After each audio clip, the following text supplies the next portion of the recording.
Welcome back to Find Out with Steven, episode 6. Today's episode is going to be different. Today I'll be sitting down with my uncle, Dr. Gerald Ukwi Nwafo, a medical doctor, radiologist, consultant, university lecturer, and an entrepreneur. If you're a student wondering how to actually succeed in your field, this conversation is for you. Today, we're talking about discipline, career strategies, study system, and finally, what separates those who just get by from the people who actually master their craft. Aye, let's find out. Thank you, Uncle G, for being here on the podcast. You are welcome. Thank you. Okay, I'm curious. What made you to become a medical doctor? Medicine is tough. Was it always the plan, or was it because something happened that made you to decide to choose medicine? Thank you. Um, First, it was an informed decision Yeah. from growing up and being the last child of my mother. Yeah.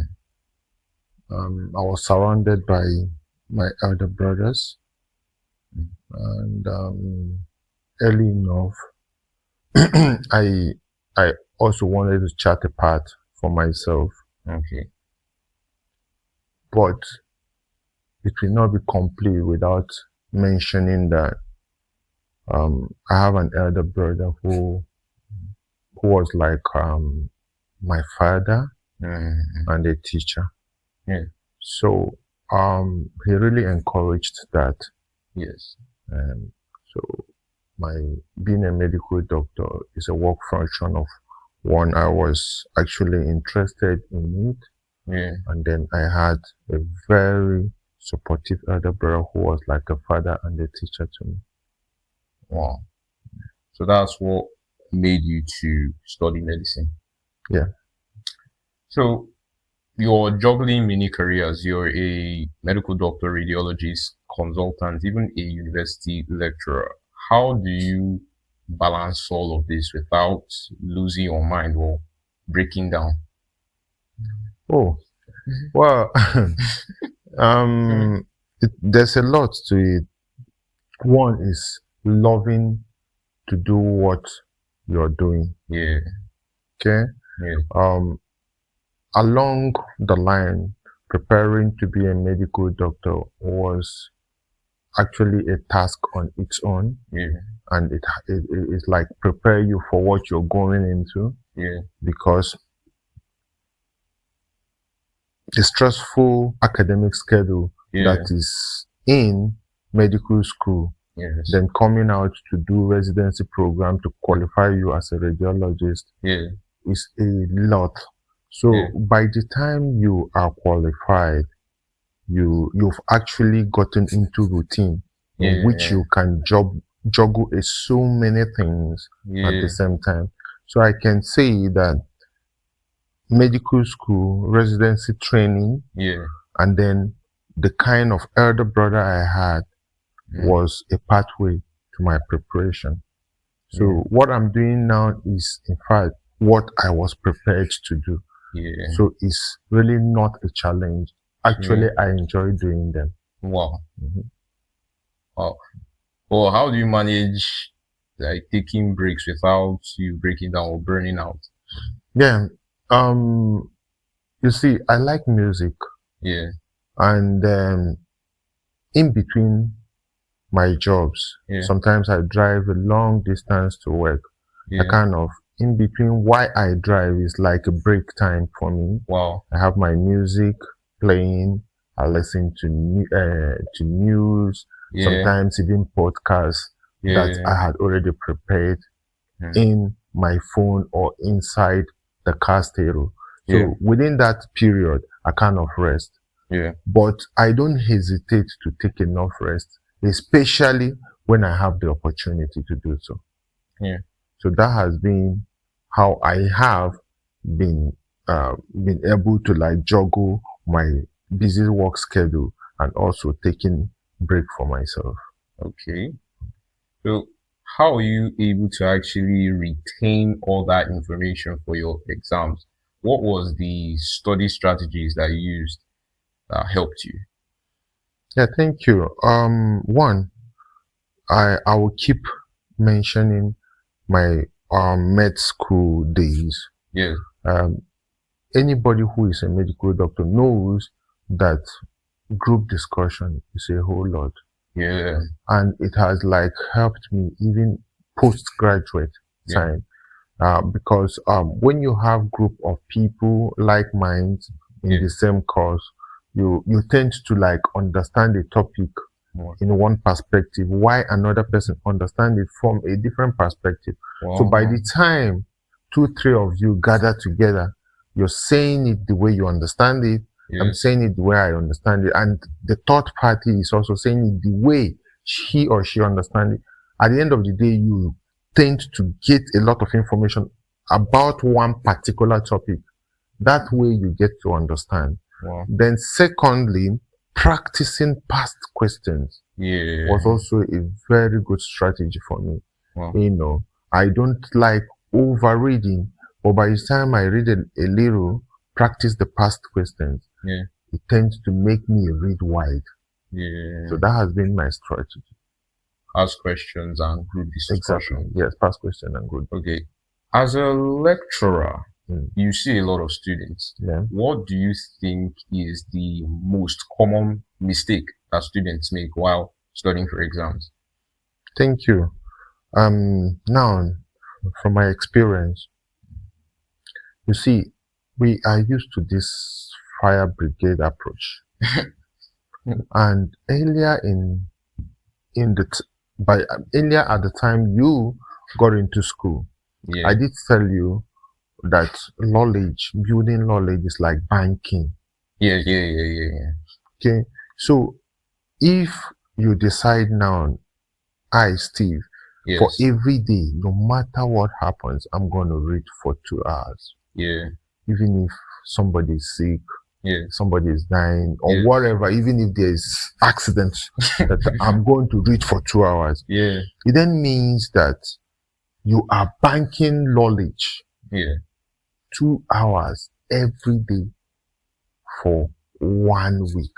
It Yes. means what? 14 hours of effective collection of knowledge. Knowledge. Yeah. You can extrapolate that into a month, Yeah. 2 months, and 3 months. You discover that you have gathered so much knowledge. Yeah. So by the time exam is coming, look, there is no way you will not excel. Wow. There's absolutely no way. The second one is being able to like revise what you've learned. Yeah. For instance, you have a topic today. After that topic, make time, no matter how small, to go over it, Review it. Yeah. By the time you come in the third time, you've mastered that topic. Yeah. So that has always been the mistake most students make. Yes. Because they feel they can crash it. Cram it. Crash and cram most of those courses night before the exam. You understand? Yeah, yes. So if you're able to like keep gathering it little by little, night before your exam, you might discover that you don't even need to read again. Yeah. So that is particularly what mistake most students make. And it has come a long way because most people want to just play around the night before they now sit, forgetting that anything can happen the night before. You can fell asleep and discover that you wake up just few minutes to exams. And that you know what will happen eventually. Yes. So that is, for me, that has been the mistake most students make, and it's still ongoing. Most people have not learned to deviate away from that. So the common mistake you see students making is not revising. This is what I discussed in episode 4 of my podcast.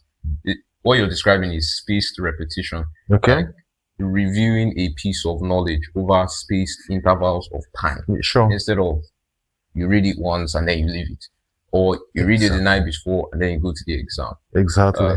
I did this in my second semester in my 100 level, and it's information became like it's very easy to grab after I've repeated it over time. Thank It was just coming out. If I wanted to use it, it came out freely rather than cramming. You just exposed what in fact, you simplify what I said. Yeah. Just to add to that, there's a common saying that repetition is the best form of learning. Yeah. You see, you read it again and again, again and again. At a particular time, you discover that they are like what you have known. Yeah. So that is just it. Yeah. Okay. You are a medical doctor. Sure. You became a radiologist. You went further to become a consultant and a university lecturer. What drives you to keep on leveling up instead of just settling? Okay. You see, the joy of any professional is getting to the peak of your career. Yeah. Okay? You don't just stop halfway. Yeah. Most professionals, the lawyer would want to become a son at the end of the day. So coming to be a doctor and you're not specializing, most times you don't get that satisfaction. Yes. Before I ventured into radiology, I was good with pediatrics. I started pediatrics early in my career. Yeah. But because my immediate family is a family of business people. Yes. My elder brother is a very good business guru. I've trained so many entrepreneurs that are doing very well. So I discovered early enough that my continuing with pediatrics won't give me the time to also do other parts of the things that I want to do for myself. Yes. So I looked at the careers or the specialties that will afford me that timing. And radiology was one. Because you can do radiology and also attend to other things without actually getting carried away. So that was what informed it. And I also want to progress in my career. So I chose to also do what will leverage me and also allow me to do other things like business and also philanthropy. Early in my career, I also ventured into free medications. That's where I give free medical outreach. All these are rolled into one, but I don't allow a particular one to make the other one to suffer. So that has how I've been driven by passion and the need for me to grow in my career over the years. Right. So you're not only a medical doctor, you're also an entrepreneur and a philanthropist. Sure. Okay. What is one skill that has helped you in medicine, which people will not expect? That so a skill that is outside medicine that people will not expect. That is the business aspect. Wow. Like I told you, my chapter will not be complete without my elder brother. We're so close. I will tell you for free that he's my father. He might not be my biological father, but he's my father because he's done what my father could have done and over. So he is a business guru. And business is, he made business like ABCD. If you study or you copy what he does, there's no way you will not get it right business wise. So I tend to learn from him from very tender age. You know, so that part of me that is not medicine is the business. And I can also tell you almost for free that most of the little achievement I was able to achieve came actually through entrepreneurial. Wow. Most Wow. of it came through through business. If a student walked up to you and asked you, how can I be successful as you in my field, what would you advise him to focus on? Good. Number one, consistency and discipline. Yeah. Sorry, I would want to use you to portray what I want to explain. Okay, no problem. I said consistency and discipline. Yeah. I have a nephew Yeah. who, in his early stages of life, had been consistent and disciplined. Yeah. Sincerely, I admire that my nephew so much, and you tend not to be carried away by ecstasies of being a young person. Yeah. You're always doing what you need to do at a particular time. Yeah. I tend to look at what you do, and sincerely, while I was in medical school, I wasn't that disciplined, because I discovered your alarm works with your schedules, which is very, very good way of being consistent and disciplined. So the thing I would want to tell anybody who want to be successful is that, one, you should prioritize what you want to be. That should be top on your priority. I want to be a lawyer. So I'm going to walk around being a lawyer. That's number one. That's reading, doing all the good practices that will make me a good lawyer. Number two, I want that person to be in the circle of people that are also thinking alike. Very important. And those people might either be more brilliant than you. Because if you are in a circle of millionaires, you'll be the next millionaire. If you're in the circle of mediocres, you'll be a mediocre person. You can't, birds of the same feather flock together. Exactly. You can't fly like a swan when you're surrounded by turkeys. So those are the discipline, consistency, and prioritizing what you want to be. Also focusing on your circle, the circle of people. Let it be aligned with your goals. Thank you.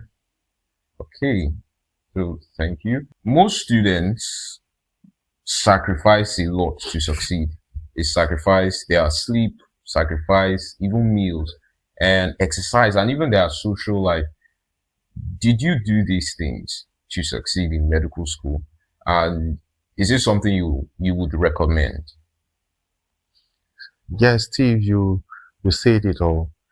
Let me take you years back into the days when I was in medical school at Zaria. Okay. I can tell you that while in medical school, I had the practice of reading like 16 hours out of 24 hours. Wow. That's all. That's extreme. Yes. I was driven with that passion that I cannot fail. I also keep talking about that my elder brother. He cannot take failure for an answer. You understand? So if I fail, there's no way I will go back to him. So that has been a driving force. So in fact, we had a slogan then: read like you will die. Read like you will die. Yes. So that has been it. So I will recommend it for anybody, including you. If you want to succeed, you should sacrifice something for it. At the end of the day, you're going to be happy for it. Yeah. I'll also go back to what my elder brother used to tell me. Then he said, forget about every other thing and succeed first. Yeah. Because while I was in school, during my time in medical school, what was in vogue then was cultism. Yeah. So he said, okay, just succeed first. Yeah. Then if you succeed and you want to become a cultist, no problem. So that was his driving, that has always been his advice. Yeah. Gerald, make sure you succeed first. Yeah. Even if you want to be a devil, but succeed first. That kept pushing me. Yeah. So I will advise you must sacrifice for what your future will be. Yeah. There's no way. You must sacrifice for it. Okay. If you continue being disciplined, being consistent, and sacrificing your comfort, you will come out with a result that will blow people's mind. Okay. Honestly, I did this in my 100 level. I did sacrifice a lot. My sleep, my body, basketball.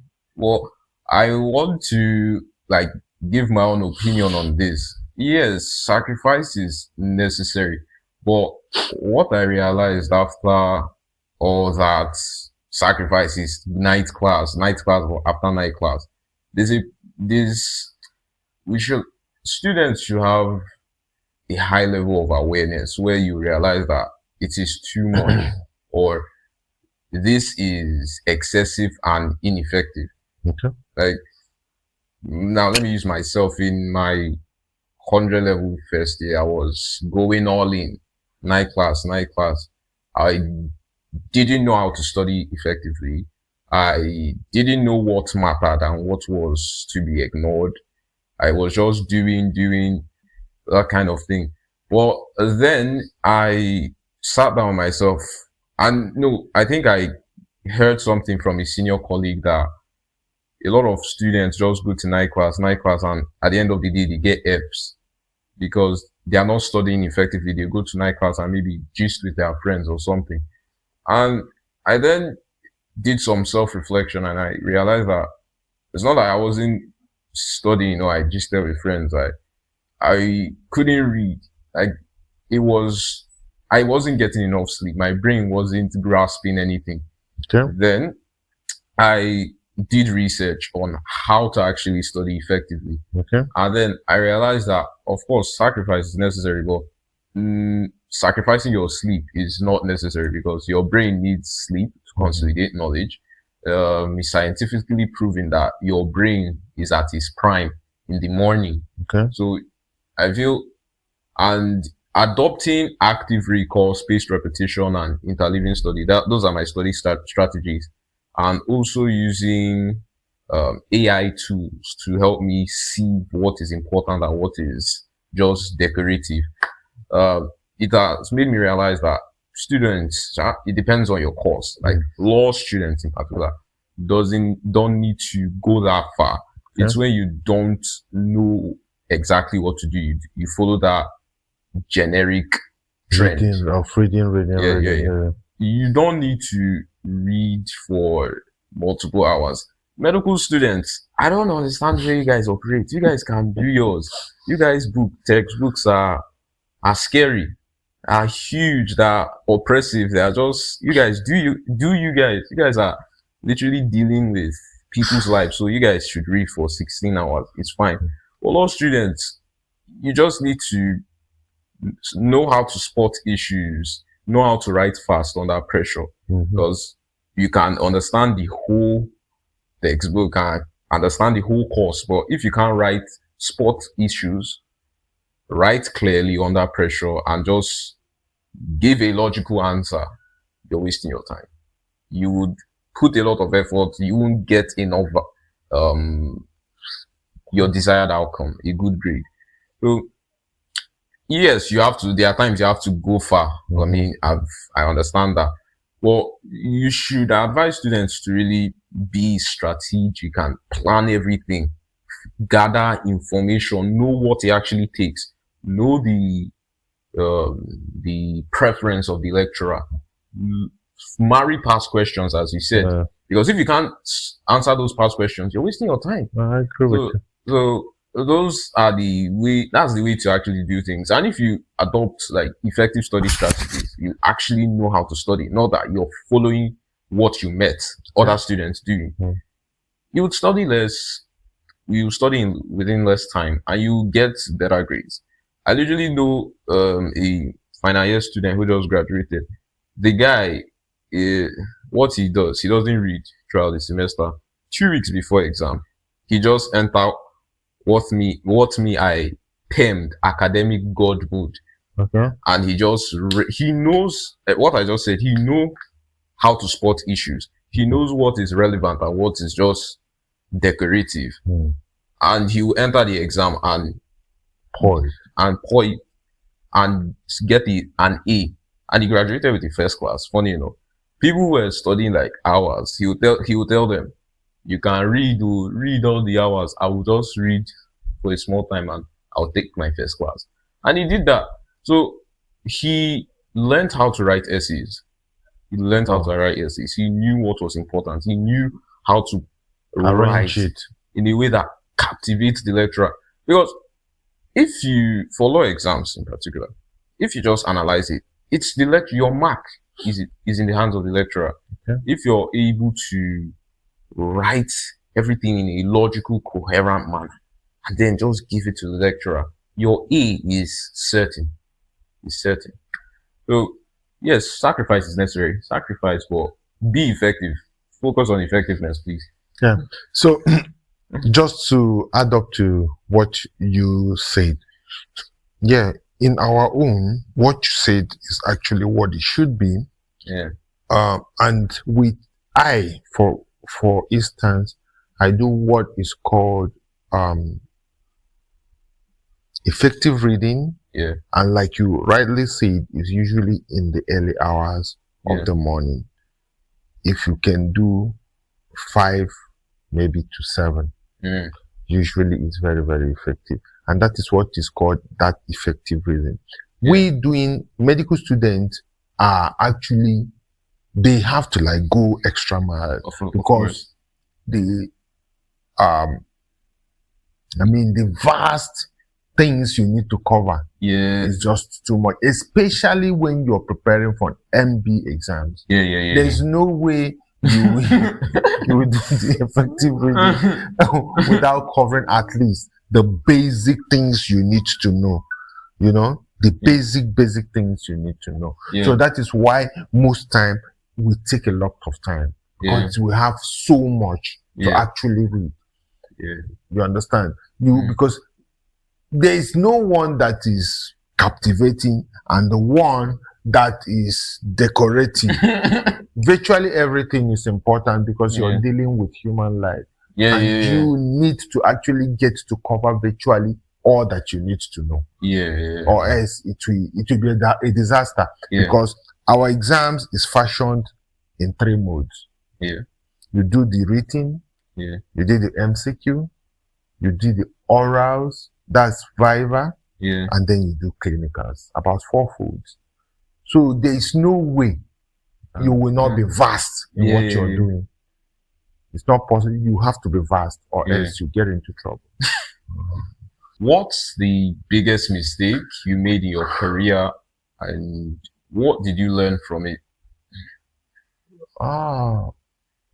All right. The major one, I should say, I didn't go into radiation medicine when I ought to. I was busy with pediatrics. So I should have earlier on finished what I started. You understand? So I kind of spent like about 8 years. Yes. Trying to like fix the mistake. No. Doing a different thing. Before I finally discovered, I needed a specialty that would give me more time for other things.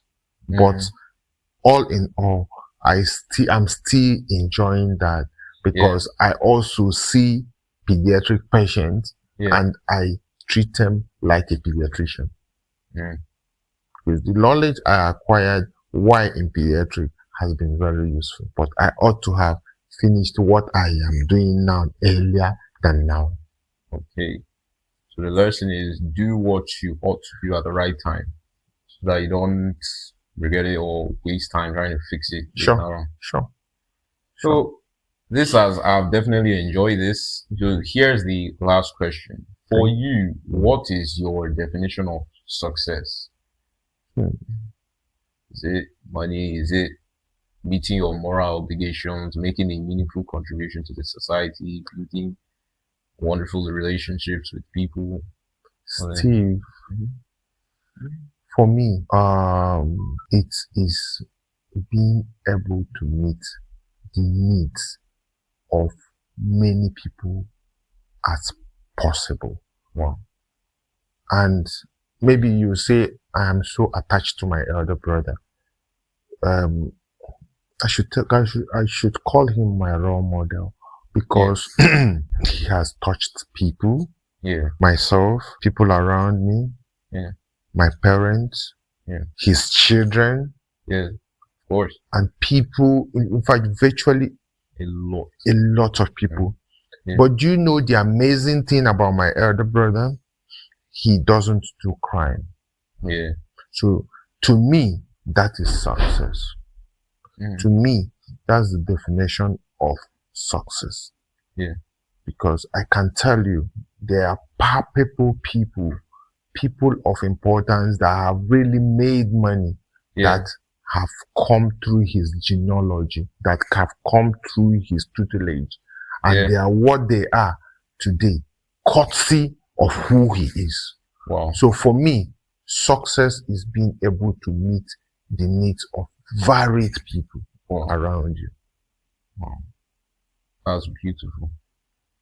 Okay, thank you for being on the show today. I enjoyed it. You have wonderful advice. You have a wonderful career. And I wish the best for you more. Definitely more. Thank you. It's my pleasure. If you weren't taking notes, here's the key lessons from the whole conversation. 1. What helped him triumph through the brutal system of medical school was knowing what you want, aka definiteness of purpose. 2. Adopting effective strategies. And finally, having a reliable support system, such as his elder brother. 2.